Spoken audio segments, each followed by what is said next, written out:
Film ini bercerita tentang perang Kurdi pada tahun 2022 yang mengangkat kisah pengepungan kota Kobane. Sebuah pertempuran besar yang terjadi dari Oktober 2014 hingga Januari 2015 antara unit pertahanan rakyat Kurdi YPG dan unit perlindungan wanita YPJ melawan kelompok teroris bernama ISIS. Di awal film, kita diperlihatkan narasi yang menjelaskan gejolak besar di Timur Tengah. ISIS menyebarkan ideologi gelap dan kekuatan brutalnya di Suriah serta Irak dengan melakukan kekerasan, pembantaian, dan pertumpahan darah di berbagai wilayah.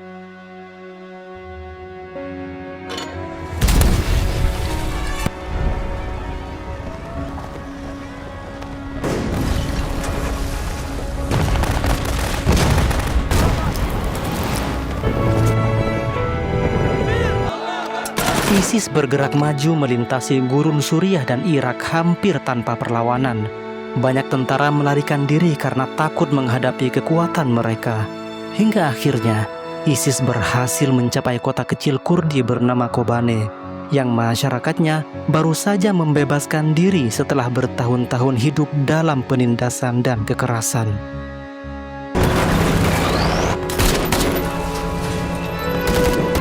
Masyarakat Kobane kemudian mendeklarasikan otonom yang dibangun atas dasar demokrasi akar rumput, ekologi, dan pembebasan perempuan.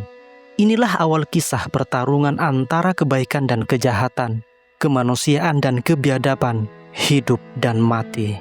Scene selanjutnya, kita berkenalan dengan seorang pejuang wanita bernama Zehra. Ia adalah pemimpin unit perlindungan wanita YPJ. Di sana ia bersama para pejuang lainnya, termasuk penembak jitu terbaik mereka yang bernama Musa. Tak lama kemudian, seorang pengintai bernama Resper datang membawa laporan bahwa jumlah pasukan ISIS sangat banyak dan mereka datang dari segala arah. Mendengar kabar itu, Zehra langsung memerintahkannya pergi dari sana sambil membawa seorang anak kecil bersamanya.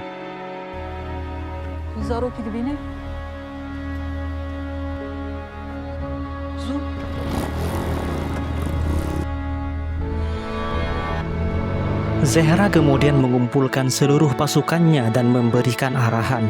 Ia mengatakan bahwa mereka harus melawan musuh tanpa rasa takut. Mereka tidak boleh lupa atas semua kejahatan yang telah dilakukan ISIS. Mereka telah mengusir rakyat Kurdi dari tanahnya, menyerang revolusi, dan menghancurkan identitas bangsa Kurdi. Karena itu, mereka harus bertempur sampai akhir.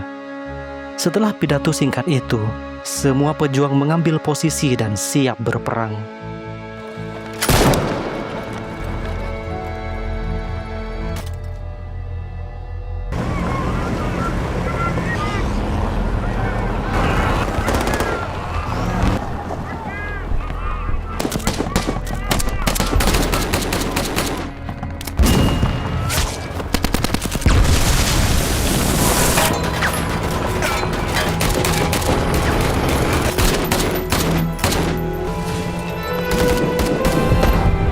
Kemudian cerita berpindah ke sudut kota Kobane di wilayah Kurdistan Utara, Turki. Kita diperkenalkan dengan seorang pria, sebut saja namanya Ivan. Ia sedang menyaksikan siaran berita di sebuah pengungsian, di mana demonstrasi terjadi di seluruh dunia untuk mengutuk serangan ISIS terhadap Kobane. Demonstrasi muncul di Eropa dan Timur Tengah. Di mana-mana terdengar slogan bahwa di mana ada Kobane, di situ ada perlawanan. Bahkan para perempuan dari Afghanistan sedang berbaris menuju Kobane. Demonstrasi itu diorganisir oleh Partai Persatuan Afghanistan. Cerita lalu berpindah ke sebuah rumah sakit. Di sana diperlihatkan seorang perawat bernama Melda yang sedang menonton berita di televisi.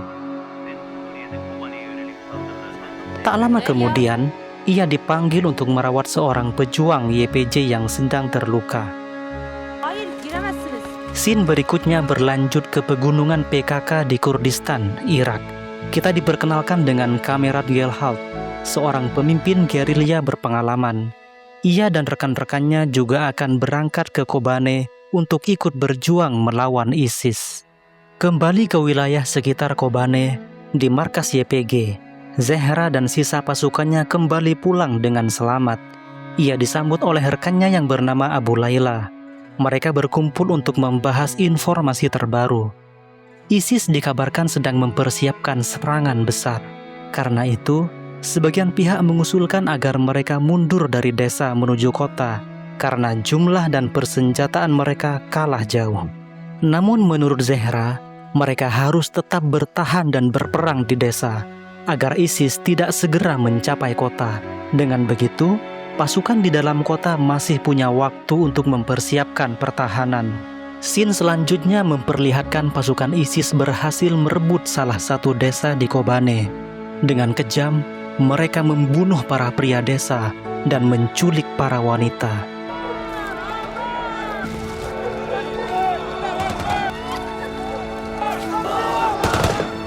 Di sana juga diperlihatkan komandan pasukan ISIS yang memimpin serangan itu. Cerita berlanjut ke perbatasan Kobane di Kurdistan Utara, Turki. Banyak orang berkumpul di sana, termasuk Egit, Deria, dan seorang wanita bernama Arin. Mereka berniat masuk ke Kobane, tetapi dihadang penjaga perbatasan.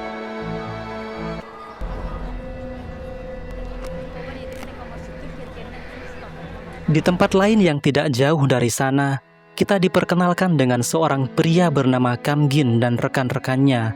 Mereka adalah kelompok pejuang Kurdi dari Aleppo, Suriah, yang datang untuk membantu para pejuang YPG di Kobane. Sementara itu, Kamerat Gelhat yang sudah berada di Kobane memantau situasi melalui teleskop sambil menunggu mereka berhasil masuk ke kota. Kembali ke kelompok Kamgin, mereka bergerak hati-hati menuju perbatasan untuk masuk ke Kobane. Namun saat berada di gorong-gorong dekat pagar kawat, mereka melihat militer Turki yang menjaga perbatasan sedang berbincang santai dengan pasukan ISIS. Karena itu, mereka memutuskan menunggu hingga malam hari.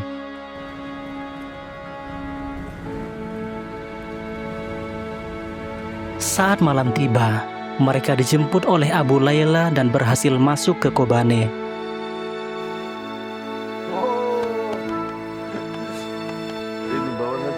Egit dan kawan-kawan juga berhasil masuk ke kota. Arin langsung bertemu dengan Zehra. Tak lama kemudian, Abu Layla, Kamgin, dan rekan-rekannya juga tiba di sana. Beberapa hari kemudian, warga kota mulai meninggalkan Kobane karena tank-tank ISIS sudah mendekat ke dalam kota. Para warga berkumpul di perbatasan untuk masuk ke Turki. Tak lama kemudian, penjaga perbatasan menerima telepon yang memerintahkannya membuka gerbang dan membiarkan semua warga masuk. Mereka ingin kota Kobane segera kosong agar lebih mudah dihancurkan. Setelah seluruh warga masuk ke Turki, pasukan ISIS langsung melancarkan serangan besar-besaran.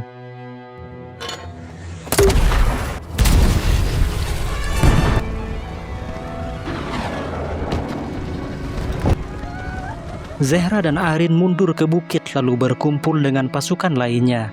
Rojwar meminta Zehra segera membentuk garis pertahanan karena pertempuran akan segera mencapai posisi mereka. Hingga malam hari, perang terus berlangsung. ISIS membombardir mereka dengan meriam dan mortir tanpa henti.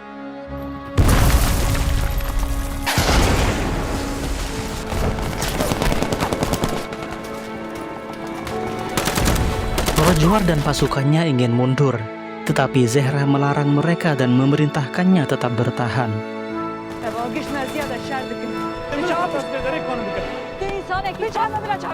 Namun karena ketakutan, Rojwar justru melarikan diri. Sementara Zehra, Musa, dan para pejuang lain tetap bertahan di garis depan.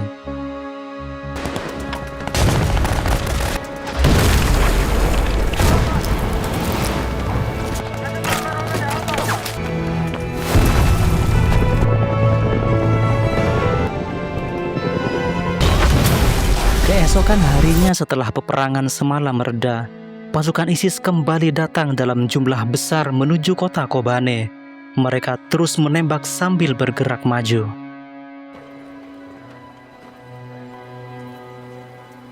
Takbir! Allahu Akbar! Takbir! Takbir! Zahra dan pasukannya bersiap melakukan perlawanan. Mereka memasang brigade di jalan dan membagi tim tempur. Musa si sniper mengambil posisi di tempat yang tinggi. Selain Musa, sniper wanita bernama Asmin juga mengambil posisi, dan Resber membantu menyiapkan amunisi. Saat pasukan ISIS terus merangsek, Kamirat Gelhal dan pasukannya datang untuk membantu. Egid dan Deria juga ikut bertempur bersama mereka.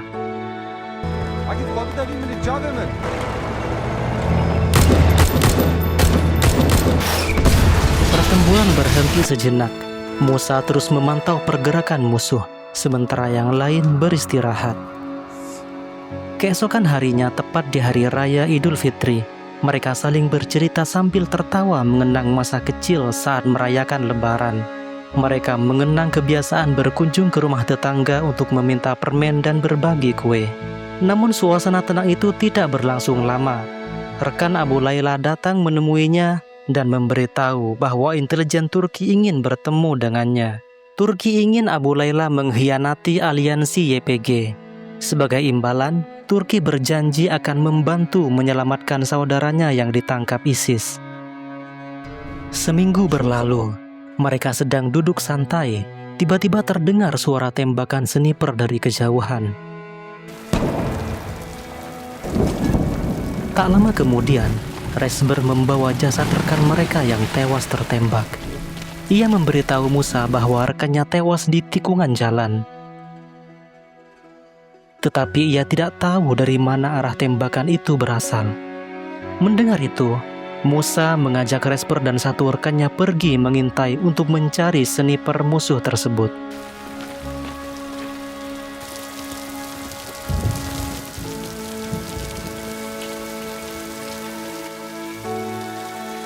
Ternyata sniper musuh berkamuflase di batang pohon, sehingga Musa kesulitan menemukannya. Di sisi lain, dua musuh terlihat dari teleskop Musa yang langsung dieksekusi dengan cepat. Keesokan paginya, mereka mengambil senjata milik musuh yang tewas. Namun tak lama kemudian, sniper musuh kembali beraksi dan menewaskan dua anak buah Zahra. Musa bersama rekannya kembali mengambil posisi di ketinggian untuk mencari sniper itu. Musuh kemudian menyuruh rekannya bergerak maju agar terlihat oleh Musa. Saat rekannya tertembak, sniper itu kembali berkamuflase.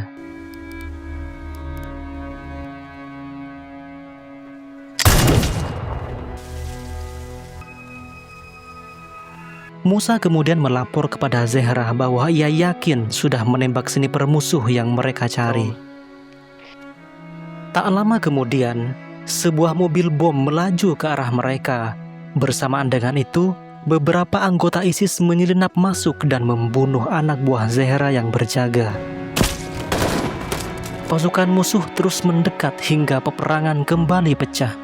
Zahra yang datang mencari Asmin sudah terlambat. Asmin memilih bunuh diri daripada tertangkap oleh ISIS.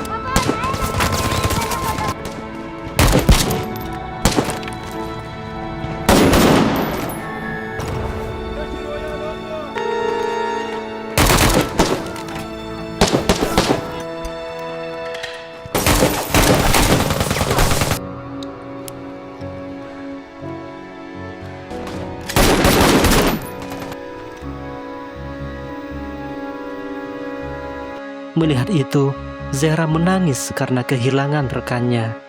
Jasad Asmin kemudian dibawa keluar oleh teman-temannya.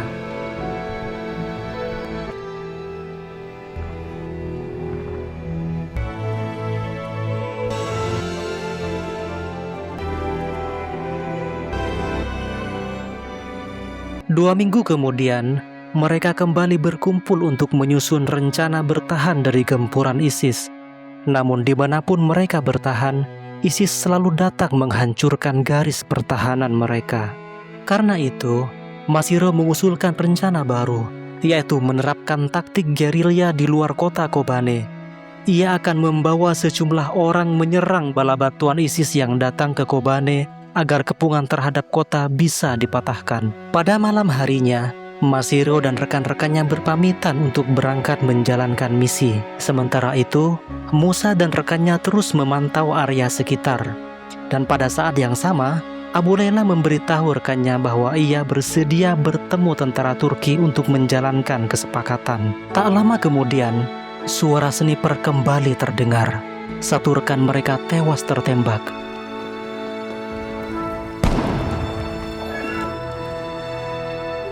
Musa datang ke lokasi dan diberitahu bahwa sniper musuh ternyata belum mati. Musa yang sebelumnya yakin telah membunuhnya, mulai menyadari kesalahannya. Gelhad juga mengatakan bahwa sniper itu masih hidup.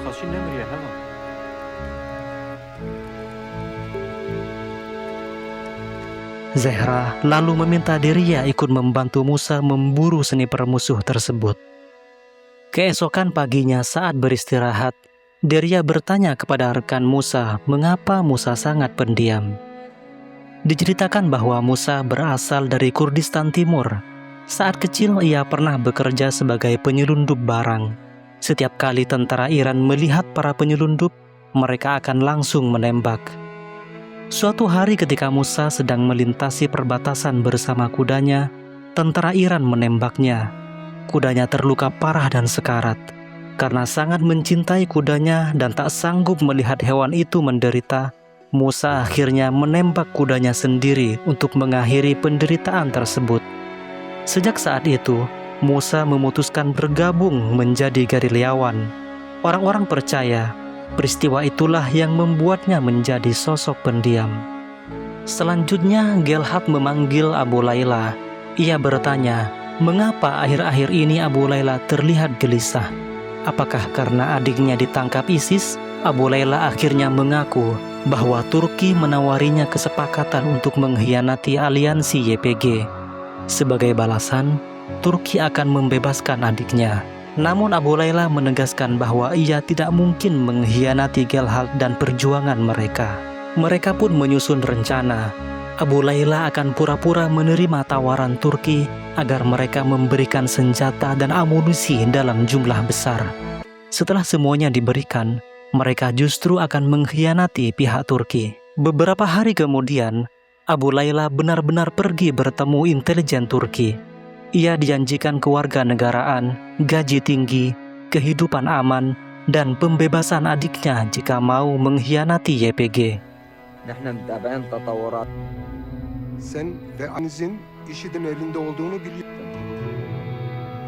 Keesokan harinya, Gelhad berkumpul dengan pasukannya dan mengatur rencana penyerangan. Ia berkata bahwa mereka akan menghadapi malam yang panjang dan sulit. Mereka akan menyerang markas ISIS yang memiliki pertahanan kuat. Karena itu, mereka harus memberi kejutan. Pasukan dibagi menjadi dua kelompok. Kelompok pertama dipimpin Zehra yang akan menyelinap melalui runtuhan bangunan menuju sisi belakang markas ISIS. Kelompok kedua akan bergerak melalui rumah-rumah warga untuk menyerang sisi depan markas. Sementara Musa dan timnya mengambil posisi untuk memberi perlindungan sniper. Di saat yang sama, di garis pertahanan ISIS di luar kota, Masiro dan pasukannya sudah bersiap menunggu konvoi musuh. Ketika kendaraan ISIS melintas, mereka menekan detonator bom dan meledakkan konvoi tersebut.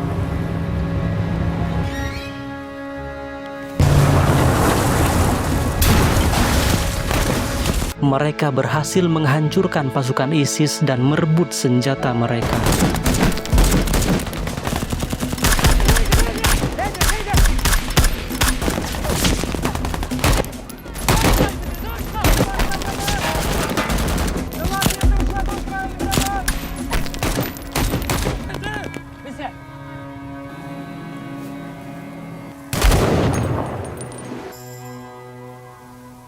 Pada malam harinya, Gelhad dan seluruh pasukan mulai bergerak sesuai rencana.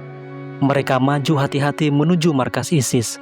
Zehra masuk dari belakang, Gelhad menyerang dari depan, sementara Musa memberi perlindungan dari kejauhan. ISIS sama sekali tidak menyadari bahwa markas mereka sedang disusupi. Listrik dipadamkan, dan pasukan Kurdi terus bergerak dalam kegelapan.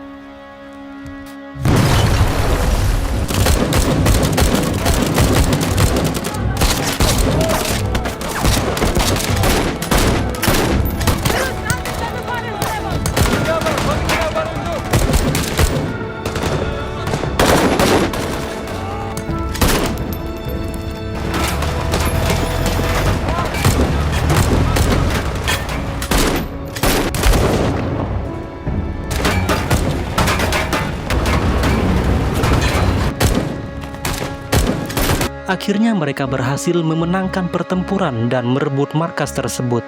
Namun kemenangan itu dibayar mahal karena beberapa rekan mereka gugur, termasuk salah satu rekan Musa.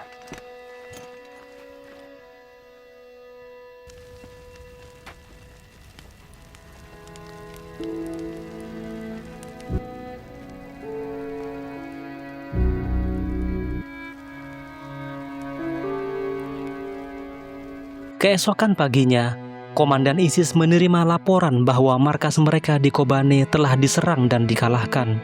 Dengan marah, ia memerintahkan seluruh bala bantuan dari Manbis dan Roko untuk datang melakukan serangan balasan.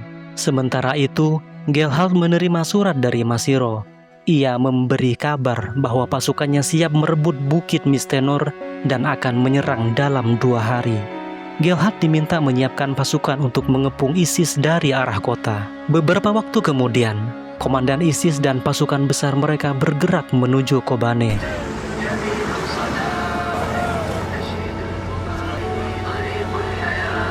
Masiro dan timnya akan menyerang dari Bukit Mistenor, sedangkan Gelhal dan pasukan kota akan menyerang dari sisi lain. Mereka berencana mengepung ISIS dari 2 arah sekaligus. Di waktu yang sama, Abu Layla kembali bertemu tentara Turki dan menerima senjata serta amunisi sesuai kesepakatan. Adiknya juga disebut telah diamankan. Abu Layla diminta menunggu sinyal untuk menyerang YPG. Gelhal mencoba menghubungi Kamgin dan timnya, namun tidak ada jawaban. Ia juga mencoba menghubungi Abu Layla, tetapi gagal. Tak lama kemudian, Resber datang memberitahu bahwa tentara Turki memutuskan jaringan komunikasi. Gelhad sadar ada sesuatu yang aneh sedang terjadi di perbatasan. Mereka pun segera bergerak ke sana. Sementara itu, Kamgin dan rekan-rekannya berada di gerbang perbatasan. Di luar gerbang, pasukan ISIS ternyata sudah siap masuk untuk menyerang. Gelhal dan pasukannya datang ke lokasi, namun dihadang Abu Layla. Abu Layla lalu menjelaskan bahwa sesuai rencana, Turki telah masuk ke dalam jebakan. Banyak senjata dan amunisi yang berhasil ia ambil dari mereka. Di saat yang sama, Masiro dan pasukannya mulai menyerang sisa pasukan ISIS di Bukit Mistenor. Jika bukit itu berhasil direbut, mereka akan menguasai posisi strategis terpenting di Kobane. Kembali ke gerbang perbatasan, sebuah mobil datang melaju ke sana dan situasi semakin kacau.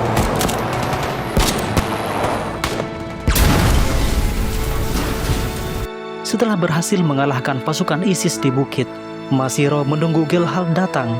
Dari kejauhan, ia melihat kepulan asap di kota, tanda bahwa peperangan besar masih berlangsung.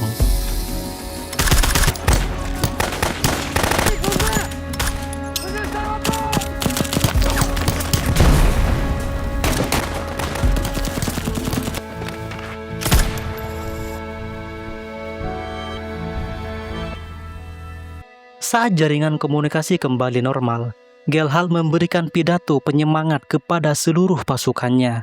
Ia berkata bahwa perlawanan para pria dan wanita Kurdistan telah memberi harapan kepada semua orang yang mendambakan kebebasan dan kesetaraan. Ia mengatakan, perjuangan ini telah membuktikan bahwa mereka mampu menulis ulang sejarah. Semua pejuang telah bertarung dengan pengabdian, iman, dan keberanian luar biasa. Agar tidak malu di hadapan sejarah, suatu hari nanti mereka tidak punya pilihan selain menang. Mereka harus percaya pada diri sendiri, pada rekan-rekan seperjuangan, dan pada rakyat yang selalu berada di belakang mereka.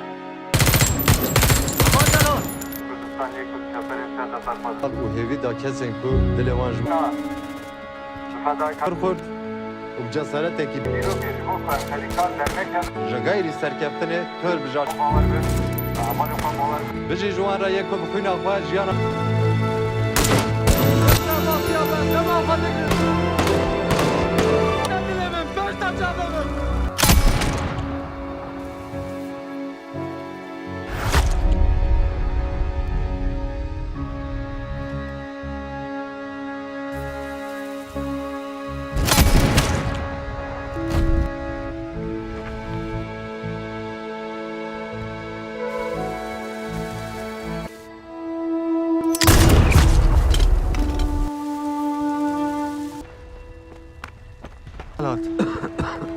Afal gel.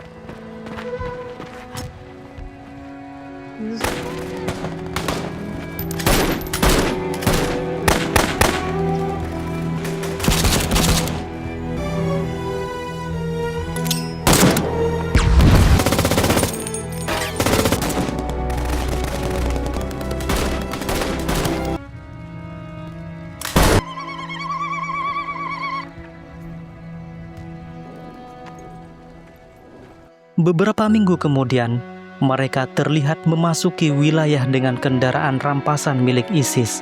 Abu Layla tampak menunggang kuda. Di akhir film, diperlihatkan rekaman pertempuran yang sesungguhnya, serta para pejuang dunia nyata yang menjadi inspirasi karakter-karakter di dalam film ini.